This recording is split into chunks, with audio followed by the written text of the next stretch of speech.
పొదరిల్లు serial మంచి రేటింగ్‌తో ముందుకు పోవటమే కాకుండా, ఈ సీరియల్‌లో నటించే నటీనటులకి మంచి క్రేజ్ వచ్చింది. సీరియల్ కూడా మంచి రేటింగ్‌తో ముందుకు పోతుంది.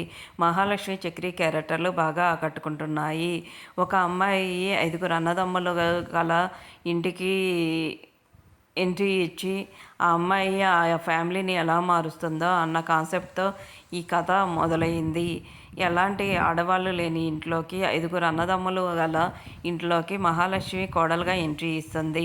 కోడలుగా ఎంట్రీ ఇచ్చిన తర్వాత ఆ ఇంటిని ఎలా మారుస్తుంది అనే కథ కాన్సెప్ట్‌తో పొదరిల్లు సీరియల్ ఇప్పుడు మంచి రేటింగ్‌తో ముందుకు పోవటమే కాకుండా, అన్నదమ్ముల అనుబంధానికి సీరియల్ మంచి రేటింగ్‌ని ఇవ్వటమే కాకుండా, ప్రేక్షకులు కూడా బాగా ఆకట్టుకుంటున్నారు. మహాలక్ష్మి క్యారెక్టర్‌లో చేస్తున్న కృతిక తెలుగు ప్రేక్షకుల్ని తన నటన ద్వారా బాగా ఆకట్టుకుంటుంది. ఇంకా చక్రి క్యారెక్టర్ చేస్తున్న దీపక్ అయితే తమిళ నటుడు అయిన మొదటి సీరియల్ ద్వారా మంచి క్రేజ్ సంపాదించాడు. ప్రస్తుతం ఈ సీరియల్ అందరినీ ఆకట్టుకుంటుంది.